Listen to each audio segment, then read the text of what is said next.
Boa noite, uma alegria estarmos juntos mais uma vez. Deus seja louvado por sua presença. Vocês que estão nos acompanhando em casa, muito obrigado por sua companhia, por você estar não apenas assistindo, mas hoje eu vi muitas mensagens de pessoas que estão compartilhando as mensagens, os vídeos. Que a presença de Deus mais uma vez fale poderosamente ao seu coração. Nós vamos, antes de ir para o tema de hoje, mais uma vez fechar os olhos e falar com Deus. Vamos orar? Querido e eterno Deus, muito obrigado, Senhor. Muito obrigado porque mais uma vez o Teu Santo Espírito nos convidou para vir à igreja ou para acessar esse link e assistirmos, ouvirmos o que o Senhor tem a nos falar através da mensagem dessa noite. Esse talvez seja o tema de hoje, para mim, um dos temas mais importantes, também mais desafiadores. Então eu peço que o Senhor me dê sabedoria ao falar e a presença do Espírito para aqueles que irão ouvir, para que todos possamos juntos entender esse tema e ter mais confiança no Teu amor e no Teu cuidado por nós. É o que te peço em nome de Jesus. Amém. Eu falei que os temas que eu estou apresentando durante esses dias são temas que, ao meu ver, você precisa conhecer para viver um reavivamento. Então, tudo que nós falamos até agora é o que eu creio que uma vida cristã necessita para viver uma vida mais íntima com Deus, para viver um relacionamento mais íntimo com Deus. E o tema de hoje é um desafio, porque uma das coisas que você necessita para ter uma vida mais íntima com Deus é a oração. Nós já sabemos disso. A importância da oração para fortalecer a intimidade com Deus. Mas há um tema na oração que nós não podemos deixar de falar sobre ele, que nós não devemos deixar do lado e romantizar demais a oração, que é o tema de por que Deus não responde algumas orações. Ao longo de 21 anos de ministério, eu já ouvi muitas pessoas dizendo assim: pastor, olha, quando você fala de oração, pode fazer sentido para você, mas não faz para mim. Porque quantas vezes eu orei e não vi respostas. Se eu tivesse recebido um não de Deus, eu até estaria conformado, mas nenhum não. E o tema de entender ou tentar dar as minhas razões de por que eu continuo crendo na oração, mesmo sabendo que muitas vezes elas não são respondidas, é o que eu queria apresentar para vocês hoje. O tema de por que as orações não são respondidas, ele é tão antigo quanto o início do mal. Então, quando vivíamos na presença de Deus, a Bíblia diz que era de uma maneira tão íntima que o homem tinha contato com Deus e podia ouvir as respostas diretas de Deus. Por causa do pecado, nós fomos separados de Deus e não podíamos mais caminhar com Deus e ouvir pessoalmente as respostas de Deus. E eu imagino que a partir de Abel, quando provavelmente morreu perguntando: por que, Senhor? Por que eu estou morrendo? Ou Moisés, que pediu a Deus para entrar na terra prometida e não entrou. Ou Davi, que a Bíblia diz que passou uma semana orando por um filho recém-nascido que estava doente e no final da semana o filho morreu.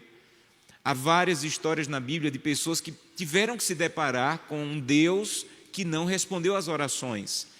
Ou que disse um não, ou que simplesmente não teve respostas.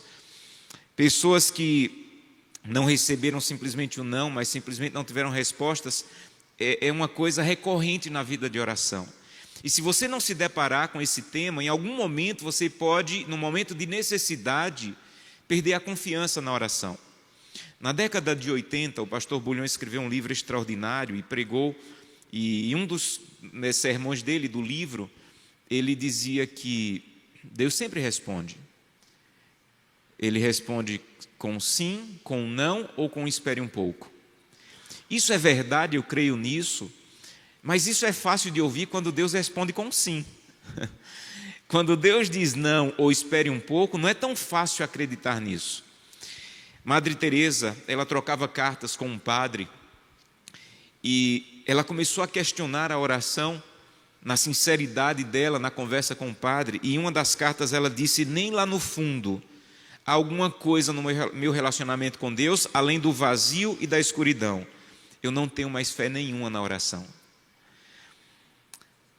Sabe, essa ideia de Deus não responder, ou esse tema de Deus não responder, ou dizer não, ela tem alimentado ao longo das eras o fogo do ceticismo, da descrença em Deus. Ao ponto de que um homem, um cético inglês chamado Francis Galton, ele escreveu um livro, ele era primo de Charles Darwin, e ele escreveu um livro analisando a oração. Ele fez um estudo de muitas pessoas que oravam, ele analisou durante alguns anos a oração, e a conclusão da obra científica dele sobre a oração é a seguinte: a oração, em diversos aspectos, não surte efeito nenhum, e orar ou não orar é a mesma coisa. Porque Deus, se existe, não se preocupa em responder. Então, orar ou não orar para Ele é a mesma coisa, porque Deus, se existe, não se preocupa em responder. Vejam, eu creio na oração, não me entendam mal, mas eu creio num Deus bíblico que não tem medo de perguntas difíceis. Essa é uma das coisas que mais me apaixona em Deus. Deus não tem medo de perguntas difíceis ou de questionamentos.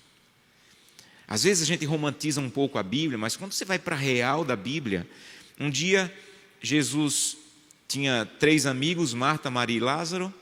Lázaro ficou doente, mandaram chamar Jesus, as irmãs, Jesus não foi. E quando Jesus chegou, Marta disse assim para ele: Jesus, sabe por que meu irmão está morto? Porque o Senhor não veio. Se o Senhor tivesse vindo, meu irmão não estaria morto. Gente, aquilo foi um questionamento. Meu irmão está morto, Jesus, porque você não veio? Por que o Senhor não veio? Às vezes a gente quer romantizar, mas o que a Bíblia está dizendo é Marta questionando: Senhor, meu irmão está morto porque o Senhor atrasou. Eu mandei te chamar na hora certa. Eu pedi que o Senhor viesse na hora certa e o Senhor não veio. E Deus não repreendeu Marta, porque Deus não tem medo de perguntas difíceis e de questionamentos. E eu apresento esse tema porque eu já tive que lidar com eles. Eu já vi pessoas sendo curadas, eu já vi pessoas fruto da oração recebendo milagres. Mas um dia, no mês de fevereiro, minha mãe me ligou e disse: meu filho, eu fiz uns exames e o médico disse que eu estou com tal doença e eu estou insegura com isso. E eu disse assim: a oração, vou orar. Eu orei, jejuei, clamei, fiz vigília e parecia que a cada dia minha mãe piorava, até que 3 meses depois ela faleceu. Então, naquele momento, eu tinha que me deparar com esse tema. Em algum momento na sua caminhada com Deus, você vai ter que se deparar com esse tema. Eu não quero responder para você por que Deus não responde. Um ser humano é incapaz de fazer isso. O que eu quero transmitir hoje para você é porque eu continuo crendo na oração, apesar de saber que Deus não responde muitas vezes.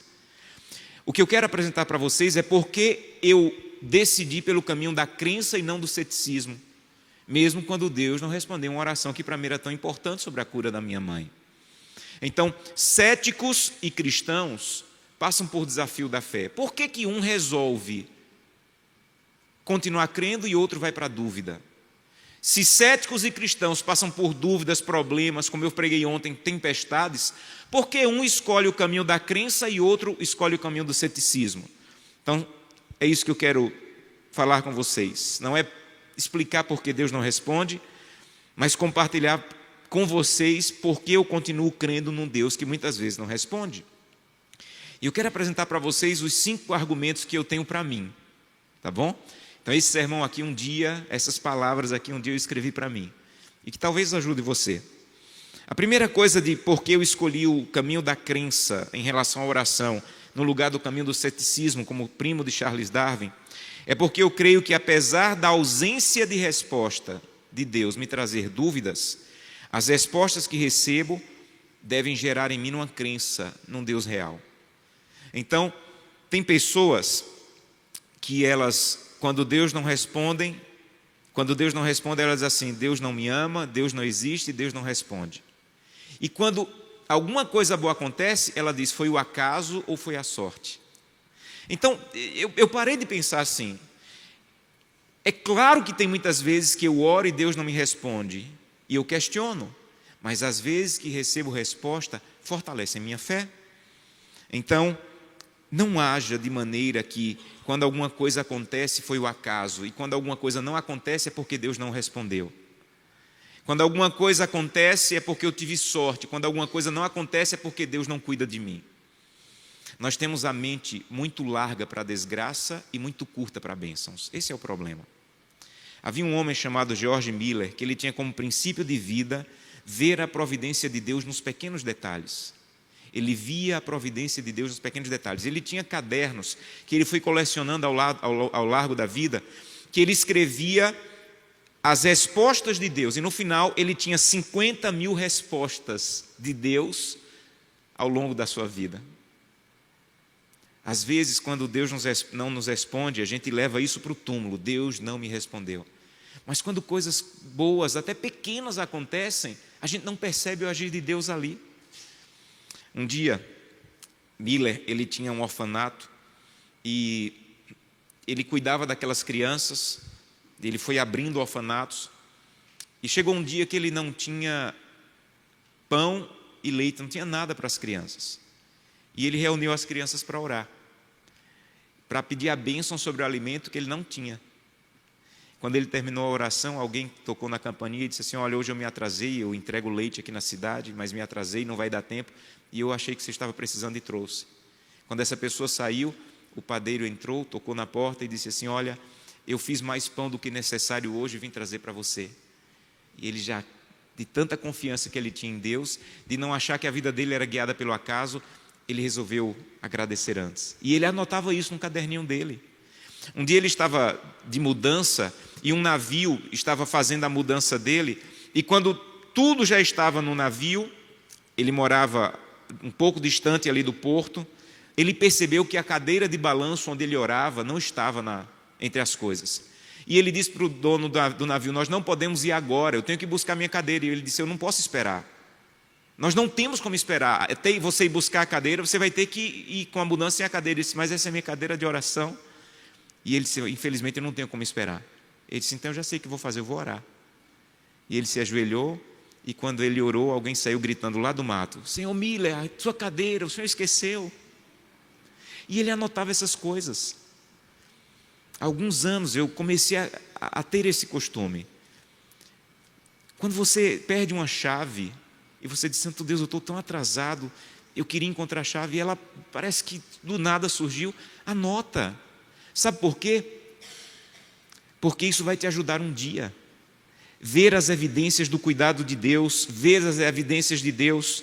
Então, a pergunta a ser feita é a seguinte: por que as evidências não nos aproximam de Deus na mesma proporção em que as dúvidas nos afastam dele?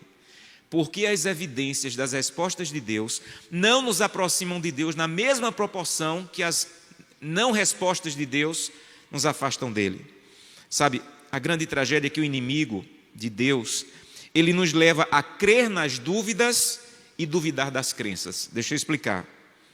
O inimigo coloca a dúvida na sua cabeça: Deus não te ouve, Deus não te atende, Deus não te ama. E ele quer que você acredite nessas dúvidas. Por outro lado, Deus diz assim: não temas, eu sou contigo, eu te ajudo. E o inimigo quer que a gente duvide dessa crença. Então, ele quer que a gente acredite na dúvida e questione as crenças.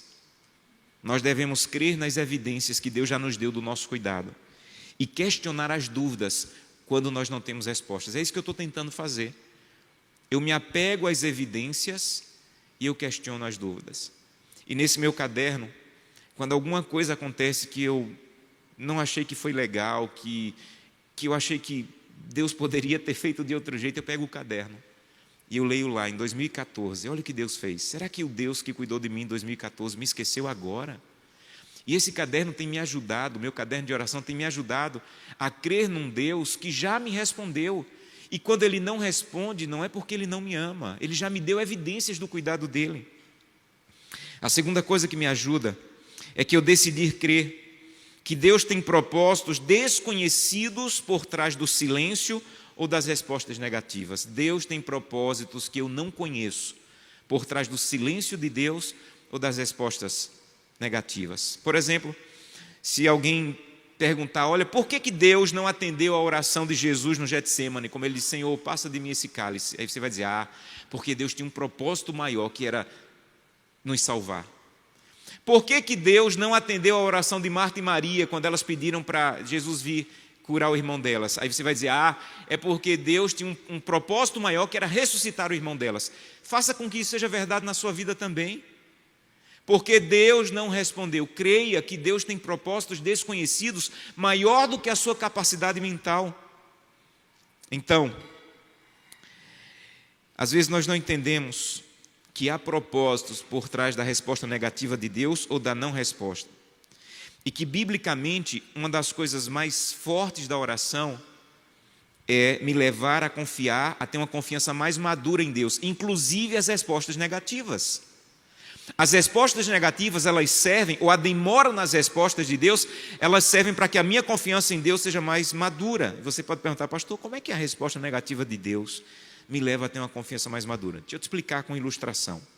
Imagina que você tem uma loja e você está precisando pagar uma promissória da sua loja naquele dia de R$3.000. E você não tem um centavo. E você tem que pagar naquele dia porque vai gerar juros e você não sabe o que fazer. Aí daqui a pouco entra um cliente na tua loja, você nunca viu aquele cliente na vida, ele começa a comprar. Quando você soma a compra dele, deu R$3.000, você chega, treme. Aí ele diz assim, mas tem um problema, eu não sou daqui e eu só posso pagar em cheque, e o meu cheque é de outro estado. Quando você vê um cliente que não é dali, que vai pagar em cheque de outro estado, imediatamente o que vem na sua cabeça é golpe, é furada. Mas você está precisando tanto do dinheiro que você acredita, e você pega o cheque, entrega a mercadoria e corre no banco para trocar o cheque. Quando chega lá, o cheque tem fundo. Você pega o dinheiro e paga a promissória. 15 dias depois, o mesmo cliente volta, compra mais R$15.000 e passa outro cheque. Você sente medo de novo, mas é o mesmo medo da primeira compra? Já é um pouco o quê? Já é um pouco menor. E você pega o segundo cheque, vai no banco, o cheque tem fundo. A cada 15 dias esse cliente volta. Compra 3.000, 5.000, 10.000, sempre paga em cheque e sempre o cheque tem fundo. Vocês se tornam amigos, conhecidos. Aí chega um dia, depois de um bom tempo, que ele chega na sua loja, compra R$10.000 e diz assim, hoje eu não posso levar porque eu esqueci o cheque. O que é que você diz para ele? Pode levar, quando você vier da próxima vez você paga. Por que você faz isso? Porque ele já provou que é digno de confiança. A oração é como uma troca de cheque com Deus. Você pede uma coisa a Deus, Deus responde. É como Deus passando um cheque, dizendo assim, meu filho, eu sou fiel. Aí você ora de novo, Senhor, estou precisando disso. Aí Deus responde, é como Ele passando um cheque, eu sou fiel. Mas inevitavelmente vai chegar o dia que Deus não vai passar cheque. E você vai ter que dizer, Senhor, o Senhor já provou que é fiel, não precisa passar cheque nenhum. Porque eu já confio nas provas que o Senhor deu da fidelidade e do amor por mim. Inevitavelmente vai chegar o dia na sua vida espiritual que Deus não vai passar o cheque. E você vai ter que ou duvidar dele, ou dizer, Santo Deus, o Senhor já provou, não precisa mais resposta nenhuma hoje. Porque eu creio no teu amor e no teu cuidado por mim. E quando Deus não passa cheque, sabe o que acontece? A sua intimidade, a sua confiança nele aumenta. Então entenda uma coisa, não duvide, um autor que eu gosto muito diz, não duvide na escuridão o que Deus te mostrou na luz. Não duvide na escuridão do que Deus já te mostrou na luz. Deus quer levar você de um relacionamento de Gideão para o relacionamento de Abraão, lembram? Deus disse assim, Gideão, homem valente. Ele disse assim, já começou errado, valente eu não sou. Você é valente sim, e você vai liderar o povo de Deus na guerra. Ele disse assim, desculpe, mas eu acho que você bateu na casa errada. Não é você, Gideão. Eu só creio que sou eu se você me der evidência. E assim começa a vida cristã. Você pedindo evidências a Deus. Tem gente que diz assim, Senhor, eu estou muito aflito, eu vou abrir a Bíblia aqui agora, e onde ele abrir a tua resposta? E eu já vi muita gente dizendo que Deus respondeu mesmo. Esse é o início da caminhada cristã, é de Deus dar evidência de que te ama, Deus responder uma coisa ou outra. E Gideão fez isso, Senhor, eu quero que amanhã essa lã esteja molhada e tudo ao redor esteja seco, para eu crer que sou eu. Tá bom. No outro dia a lã estava molhada e tudo ao redor. Vamos lá, Gideão? Não, molhar a lã é fácil. Eu quero que amanhã a lã esteja seca e tudo ao redor esteja molhado. Tá bom, Gideão. E Deus deu outra evidência. Assim começa a vida cristã, Deus dando evidências. Mas Deus não quer que você dependa das evidências a vida inteira. Deus quer que um dia você chegue num relacionamento com Ele, como o de Abraão, que Ele seja capaz de dizer para você: sai da tua terra. E você diz assim: tá bom, Deus, eu vou para onde? Não vou te dizer, só sai. E Abraão não pediu lã molhada, Abraão não pediu lã seca, porque a relação dele com Deus já estava fortalecida. Abra sua Bíblia no livro de Mateus. Alguns textos bíblicos, Mateus capítulo 18, que terminam criando um desafio a mais para o tema que nós estamos estudando hoje. Mateus capítulo 18, verso 19. Olha o que a Bíblia diz. Mateus 18, 19. Em verdade vos digo, se 2 dentre vós sobre a terra concordarem a respeito de qualquer coisa que porventura pedirem, vai ser concedido por meu Pai que está nos céus. Olha o que a Bíblia diz em Marcos capítulo 11, verso 24. Marcos 11, 24. Olha o que a Bíblia diz. Marcos 11, 24.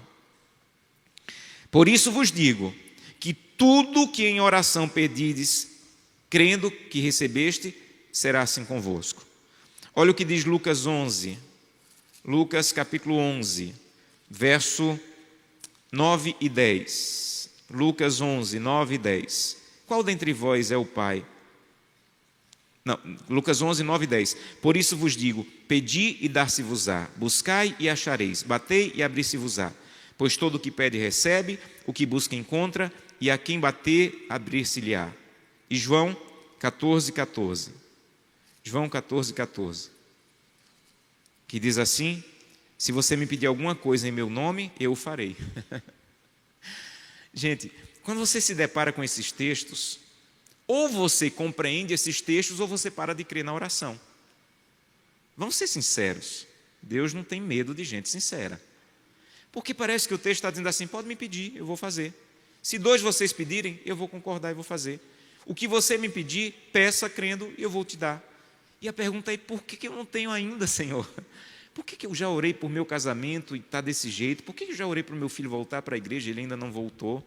Senhor, por que eu já orei por essa doença e ela ainda está em mim? Ou nós compreendemos o contexto desses textos, ou nós vamos desacreditar mais na oração. E eu resolvi entender o contexto desses textos. Veja, biblicamente, as pessoas que mais confiaram em Deus não foram as que viram o mar aberto, não foram as que viram a nuvem de fogo cobrindo eles à noite, e nem foram as que receberam a chuva de alimento. Esse povo que viu tanta evidência de Deus foi o que mais questionou. Sabe quem mais na Bíblia que confiou em Deus? Foi gente que teve que ir para a fornalha, foi gente que teve que levar o filho para o altar, e foi gente que perdeu tudo num desafio entre o bem e o mal, como Jó. Então, em outras palavras, quando Deus não responde, Ele tem um propósito, talvez, de fortalecer a sua confiança nele. Porque o propósito da oração não é responder à sua vontade, é fortalecer a sua intimidade. Esse é o grande propósito na oração.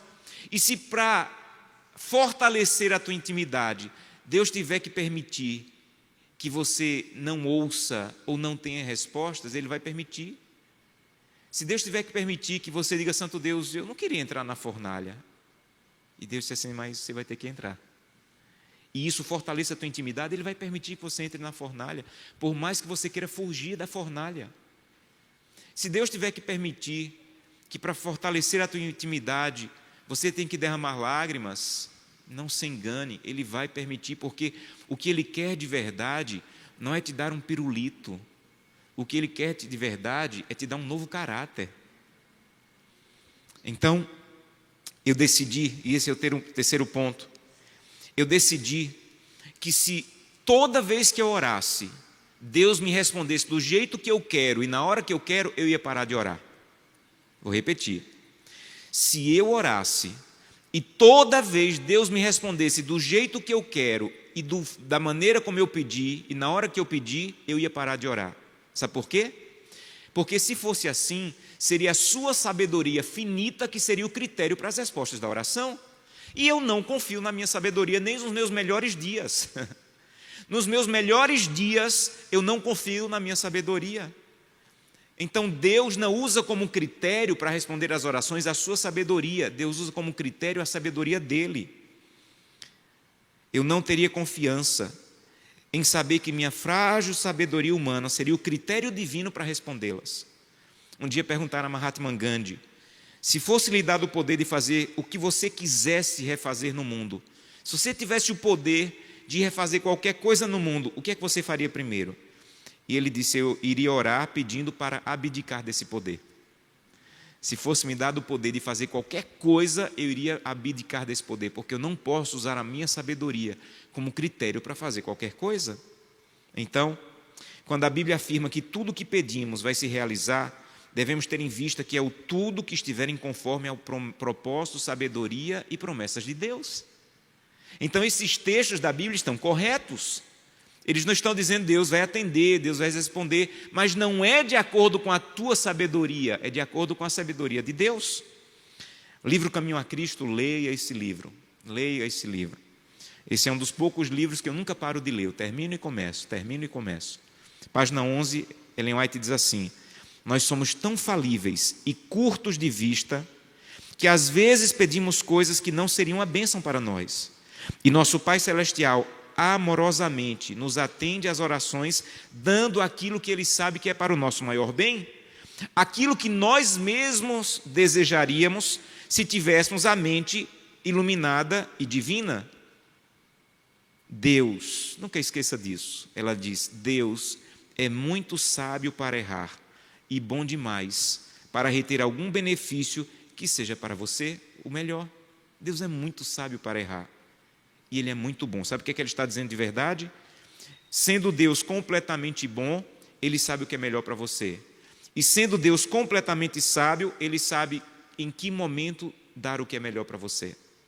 Então, eu decidi acreditar que eu não sou o critério para a resposta. É a sabedoria divina que é o critério para as respostas. Quarto ponto, eu decidi que a minha ênfase na vida cristã de oração não é esperar respostas, mas desfrutar da companhia de Deus. Vou repetir, eu decidi que a minha vida de oração, ela não é fundamentada em esperar respostas de Deus, mas em desfrutar da companhia de Deus. Resposta não é a única evidência da presença de Deus comigo. Meu relacionamento com Deus não pode se basear nas respostas que Ele me dá ou não me dá. Então, quando Deus disse assim: Abraão, saia de Ur dos Caldeus, e ele perguntou para onde, e Deus não respondeu, ele saiu sem resposta, mas com a companhia de alguém. Ele não sabia para onde ia, mas ele sabia com quem ia. Então, quando ele disse: Senhor, eu vou sair de Ur dos Caldeus, para onde eu vou? E Deus não respondeu, e ele foi. Não porque ele tinha resposta, mas porque ele tinha certeza de quem ia com ele. Então, quando você ora, não fique apenas esperando respostas, desfrute da companhia. Orar não deve ser uma constante espera de respostas, mas aprender a permanecer na presença de Deus, porque Deus não é um Papai Noel cósmico e Deus não é a lâmpada de Aladim. Eu aprendi que orar não é simplesmente ficar esperando resposta, mas desfrutar da companhia de Deus. Deixa eu ensinar uma coisa para vocês que eu tenho vivido na minha vida de oração e tem sido uma bênção. Tem gente que diz assim: pastor, olha, mas eu tenho dificuldade de orar, que eu não consigo passar mais de 5 minutos orando. Gente, não se preocupe de passar 5 minutos falando. Sabe quem são as pessoas mais difíceis de conviver? São pessoas que só falam e não deixam você falar nada. E às vezes é assim que a gente fala com Deus. A gente fala. Quando Deus está querendo começar a falar com a gente diz: em nome de Jesus, amém. Aí levanta e vai embora. Se você só tem 5 minutos de fala, fica tranquilo. Senhor, tudo o que eu tinha para falar, já te falei nesses 5 minutos. Mas agora eu vou ficar aqui de joelho para que o Senhor fale comigo. E Deus fala, através da nossa mente. Então, quando você terminar de orar, diga: em nome de Jesus, amém. Mas vou ficar um pouquinho mais para que o Senhor fale comigo. E quantas vezes Deus já falou comigo? Terminei a oração, falei tudo. E Deus me disse assim: olha, aquilo que você falou magoou sua esposa. E eu digo: Deus, aquilo ali foi besteira, ela nem ligou. E Deus disse assim: não, ela ficou magoada. E quando eu vou lá falar com minha esposa, eu percebo que ela ficou magoada. Quem me avisou? Foi Deus falando comigo na oração. Oração não é uma via de mão única. Às vezes a gente pensa assim, orar é falar com Deus, ler a Bíblia é Deus falar conosco. Não é completamente verdade. Deus fala conosco também através da oração, através da nossa mente. Então você está orando e você fala ali 5 minutos e diz, Santo Deus, o que eu tinha para falar, já falei. Agora fala comigo. Aí o Espírito Santo vai dizer assim, olha, lembra da Carla lá do teu trabalho que pediu oração? Oh, Deus, é mesmo, Carla pediu oração, está divorciando. Ela está tão aflita, ela confiou em mim para orar. Eu ia esquecendo, obrigado por me lembrar. Senhor, cuida da Carla. Ela me contou hoje, a vida dela está desse jeito, Senhor. Eu não sei como aconselhar. E você vai começar a bater papo com Deus. Então orar não é ficar todo o tempo esperando respostas. Orar é um diálogo em que você fala e que não está esperando simplesmente que Deus pegue sua cartinha lá de Papai Noel e você escreveu, Senhor, esse ano eu não menti, eu não roubei, eu mereço uma bicicleta. Não é assim que você deve se relacionar com Deus. Se relacione com Deus como alguém que você quer conversar, que é alguém que você gosta da companhia dele. E o último ponto, eu creio que apesar de algumas vezes Deus não me responder, Ele me ama. Eu quero terminar com isso porque para mim é o ponto principal. Eu creio que apesar de algumas vezes Deus não me responder, Ele me ama. Amigos, fé não é um jargão cristão. Confiar em Deus não é uma frase bonita. Fé não é simplesmente uma doutrina bíblica. Fé é um relacionamento com alguém digno de confiança. Isso é fé. Fé é confiança. E você só é capaz de confiar em alguém que você conhece. E você só pode conhecer alguém com quem você se relaciona. Quer ver? Imagine que você está na rua, e alguém chega para você, você nunca viu aquela pessoa na vida, nem mais gorda, nem mais magra, e a pessoa te para e diz assim, olha, eu estou enfrentando um problema aí com meu filho, e ele está em dificuldade de saúde, e eu preciso de 5 mil reais para uma cirurgia. 5 mil reais para você, imagine aí, só imagine, não é nada. 5 mil reais para você é insignificante. Mas aquela pessoa você nunca viu na vida. Você acha que encontrando uma pessoa na rua que fala do filho que está precisando de 5 mil reais, mesmo você tendo muito dinheiro, você ia dar? Provavelmente o quê? Sejam sinceros. Provavelmente, não. Mas muda a situação. Você encontra um amigo de infância, uma pessoa muito querida para você. Uma pessoa que você convive com ela, que você gosta, que você ama, e ela diz assim, olha, eu estou passando uma dificuldade, você sabe, o meu filho, eu estou precisando de 5 mil reais, e você tem sobrando. O que é que acontece agora? É mais fácil? Por quê? É o mesmo valor, é o mesmo pedido, mas não é a mesma relação.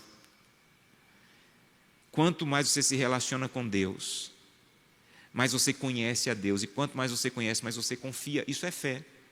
Fé é se relacionar tanto com Deus, ao ponto de conhecê-lo e confiar nele. Você só confia em alguém que você conhece, e você só conhece alguém que você se relaciona. Então, faz parte da vida de oração ter um relacionamento com Deus a cada dia, ao ponto de você conhecê-lo e confiar nele, e confiar que Ele te ama, independente da resposta. Se você conhece, você confia. Se você confia, você ama. Esse é o caminho: conhecer, confiar e amar. O livro Educação, página 253, Ellen White diz: a fé é a confiança em Deus, ou seja, a crença de que Ele me ama e conhece perfeitamente o que é melhor para mim. Isso é fé. Fé é a crença que Deus me ama. Isso é fé. Fé não é dizer assim, eu vou me esforçar aqui e isso vai acontecer. Fé, gente, é a certeza de que Deus te ama. Não há, falei no primeiro dia, vida cristã sem a certeza de que Deus me ama. Não tente ser cristão sem a certeza que Deus te ama. O missionário Hudson Taylor dizia: você não precisa de uma grande fé, você precisa conhecer um grande Deus. Você não precisa de uma grande fé, você precisa conhecer um grande Deus. Um dia eu li a história de um pastor que estava com seus filhos andando na rua, e a filhinha dele atravessou a rua sem ele perceber, e um carro passou, mas por milímetros não bateu nela, e a velocidade que o carro passou iria matá-la seguramente. E ele correu, abraçou a filha, chorou, e à noite foi orar. E ele orou e disse: Deus, eu te agradeço, o Senhor é tão bom. Minha filha não se acidentou hoje, minha filha não morreu hoje, o Senhor é tão bom. E ele disse que sentiu o Espírito Santo se aproximando dele e dizendo: meu filho, se ela tivesse se acidentado, eu continuaria sendo bom. Se o carro tivesse batido nela, eu não deixaria de ser bom. Eu não sou bom porque fiz do jeito que você achava que deveria ser feito. Eu sou bom porque eu sou bom. Mesmo que a resposta seja contrária ao que você quer, mesmo que seja a oposição daquilo que você tem orado, Deus continua sendo bom e te amando. E você precisa ter essa segurança. Você não pode basear o seu amor por Deus pelas respostas que Ele lhe dá. O seu amor por Deus tem que estar fundamentado no que Ele já provou para você na cruz do Calvário. Não importa que resposta você espere de Deus, Ele nunca vai poder provar que te ama mais do que Ele já provou na cruz. Então, se você não tiver segurança de quanto Deus te ama, você vai estar sempre baseando o seu relacionamento nas respostas. Agora Deus não me ama porque Ele não me deu o que eu pedi. Agora Deus me ama porque Ele respondeu minha oração. Agora Deus parou de me amar porque eu estou pedindo isso, eu sei que é o melhor e Deus não está me dando. Agora Ele me ama porque não. Mesmo que seja o oposto do que você pediu, mesmo que você tenha completa certeza na sua cabeça finita que Deus errou, Deus continua sendo bom e te amando. Deus continua sendo bom e te amando. Então, quando a pergunta é feita para alguém assim: por que Deus não responde? Quando essa pessoa ama a Deus de verdade, a resposta é uma. Quando essa pessoa não tem certeza do amor de Deus, a resposta é outra. Por isso, o que você precisa não é mais de respostas de Deus, e sim mais certeza de quanto Ele te ama. É isso que você precisa. Você não precisa de mais respostas positivas de Deus, você precisa de mais certeza de que Ele ama você. Um dos dias mais felizes da minha vida foi o dia que eu descobri que Deus me ama. Um dos dias mais grandiosos da minha vida foi o dia que eu descobri que Deus me ama, não porque eu sou pastor, não porque eu guardo o sábado, não porque eu devolvo o dízimo, não porque eu prego. Eu descobri que Deus me ama porque Ele decidiu me amar. Se alguém perguntasse a Deus: Deus, por que você ama Josanã? A resposta de Deus seguramente não ia ser porque ele é pastor. Porque ele guarda o sábado. Se alguém perguntasse: Deus, por que você ama Josanã? Ele ia dizer: porque eu decidi amar Josanã. Por isso que eu amo. Então, eu não sei lhe dizer porque Deus não responde, mas por experiência própria eu aprendi que quando Deus não responde, Ele continua me amando. Quais são as suas dúvidas hoje? Quais são os seus questionamentos? Quais são as suas lágrimas? Vá a Deus, leva para Ele. E ouça Deus dizendo assim: vinde e arrazoemos, vamos conversar, senta aqui, traga para mim as suas inquietudes, suas dúvidas, mas não permita que as suas dúvidas lhe afastem de mim. Questione, pergunte, mas faça isso aos meus pés, conversando comigo. E mesmo em meio às dúvidas, e mesmo em meio às respostas negativas, eu posso dar segurança de que eu continuo amando você. E você pode sair da minha presença sem resposta, mas eu te garanto, você vai sair abraçado. Eu gosto muito da história de Jó, mas há um ponto na história de Jó que talvez seja o que eu mais goste, que eu resumiria nessa frase: Deus preferiu as dúvidas sinceras de Jó do que as certezas fingidas dos amigos de Jó. Eu estou lendo o livro de Jó agora, e ao longo do livro, Jó faz um monte de perguntas: Deus, por que o Senhor não me julga? Deus, por que o Senhor está me tratando desse jeito? Por que o Senhor não me deixou morrer na hora do nascimento?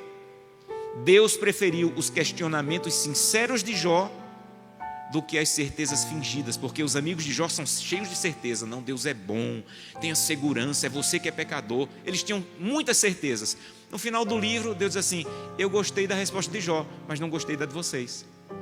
Eu prefiro os questionamentos de Jó do que as certezas fingidas de vocês. Então não tenha medo de questionamentos, porque o seu Deus não tem. Mas sabe onde você deve fazê-los? Na presença de Deus. Deus, Ele nunca me respondeu porque minha mãe morreu, apesar de eu ter orado tanto. Mas Deus me deu um presente. 15 dias depois da morte da minha mãe, eu voltei à casa onde ela morava com meu pai e meus irmãos. E quando eu cheguei não tinha ninguém em casa, estavam todos trabalhando, meu pai e meus irmãos. Eu fiquei na sala e, claro, a sala lembra a cozinha lembra, o quarto lembra. Eu sentei na sala e comecei a chorar. Daqui a pouco minha irmã chegou do trabalho e ela disse assim: olha, eu encontrei, mexendo nas coisas de mãe, eu encontrei uma carta que ela escreveu. E ela me deu essa carta que dizia o seguinte: estou preocupada com a resposta dos médicos aos meus exames. Se der tudo errado, lembrem-se, vocês conseguiram me fazer muito feliz. Meu marido e meus filhos foram um presente que Deus me deu. Sei que não vai ser fácil, mas apenas fui na frente e quero abraçar cada um de vocês no céu. Josanã, que é o nome do meu pai, você é um grande homem e amor da minha vida. Thaís, que é o nome da minha irmã, você é muito amada e admirada por mim. Júnior, que é como ela me chamava, você é a realização do meu sonho espiritual. Davi, que é o nome do meu irmão, você sempre me fez sentir muito amada. E agora Gleice, que na época era minha noiva. E ela disse: eu sinto que vou ressuscitar. Não porque mereço, não porque dependa de mim, mas sim daquele que mais amo, meu Senhor e Salvador Jesus Cristo. Quem lhes afastará do amor de Deus? Até lá, sejam fortes e corajosos. Não deixem que nada os afaste do caminho de Deus. Amo minha família espiritual. Quando eu li essa carta, eu não tive respostas, mas eu tive abraço. Era Deus dizendo assim: olha, eu não tenho como te dizer agora, porque eu não te respondi, porque eu não fiz do jeito que você achava melhor, mas eu já posso te dar a garantia e a certeza de que há algo muito melhor esperando. Em algum momento eu creio que minha mãe estava ali também tendo a luta dela com Deus, e Deus se aproximou dela e disse assim: filha, fica tranquilo, eu tenho nas mãos a chave da morte, eu posso ressuscitar você. E eu creio que quando ela escreveu essa carta, ela teve essa segurança: não vou ter a resposta que eu quero, mas vou ter a segurança de que Deus é o meu Deus. Hoje eu quero finalizar fazendo uma oração especial por um grupo que está aqui, talvez vocês que estão agora em casa nos acompanhando, alguém que tem lutado com Deus com dúvidas, questionamentos, alguém que tem lutado com Deus e tem dito: Senhor, eu vou ser sincero, eu parei de crer, eu já te pedi tanto, eu já perguntei tanto, eu não tenho respostas. E hoje a palavra de Deus te mostrou que você deve continuar crendo. Há um Deus que te ama, apesar de não ter respondido do jeito que você queria. Talvez eu esteja falando para alguém que está muito decepcionado com Deus. Deixa eu te dizer um segredo. Eu já me decepcionei com Deus algumas vezes e não tive medo de dizer isso para Ele. Não fui para as redes sociais, não foi. Eu fui para Ele dizer: Santo Deus, eu vou te ser sincero, eu te amo tanto, mas eu estou tão decepcionado. Não poderia ser de outro jeito. E eu senti Deus me abraçando e dizendo: meu filho, fica do meu lado. Talvez tenha alguém essa noite aqui que esteja vivendo ou tenha vivido alguma experiência em que você tem questionado e tem se decepcionado. Eu não vou pedir para você ficar em pé ou levantar as mãos, mas eu quero orar por você. Quero pedir que o amor de Deus te abrace, te conforte e te relembre que Ele é Deus, não é você, e que Ele te ama, e que a certeza do amor dEle te fortaleça mesmo em meio a dias difíceis. E aquilo que Deus já te deu na luz, você não esqueça nos dias escuros da tua vida. Feche os seus olhos, vamos falar com Deus. Querido Pai, sempre que eu apresento essa mensagem, eu imagino que eu estou pregando ela só para uma pessoa. Porque eu imagino que tem muitos que ouvem e dizem assim: pastor, eu estou resolvido com a oração, eu estou bem na minha relação com Deus, eu já cheguei à conclusão de que realmente Ele não responde algumas vezes, mas eu continuo confiando. Mas talvez só uma pessoa precisava ouvir o que foi dito hoje, que está decepcionada, magoada, questionando, pensando em abandonar a fé, achando que o caminho mais seguro é o do ceticismo, da descrença. E hoje Deus está se aproximando dessa única pessoa. Não sei se o nome é Carlos, José, Antônia, Maria, Fernanda, mas o Senhor talvez esteja se aproximando dessa pessoa para dizer assim: olha, esse homem pregou e era para você. Sou eu quem estou te dando o recado, eu te amo. Você está decepcionado comigo, chateado, porque eu não fiz do jeito que você tinha certeza que era o melhor, mas não desista da relação comigo. Continua, persevera. Eu vou te abraçar para te fazer suportar a dor, até o dia que eu vou tocar o teu rosto e enxugar as tuas lágrimas. Mas não queira ser mestre, não queira ser dirigido, como a música disse, por você. Você é pó. Permita que eu dirija, e ao final você vai olhar para trás e vai dizer: muito obrigado, porque aconteceu como aconteceu. Se o Senhor tivesse seguido a minha sugestão, a minha opinião, teria sido desastroso. Muito obrigado, porque o Senhor é Deus e é Deus na minha vida. É o que nós te pedimos em nome de Jesus. Amém. Que Deus te abençoe.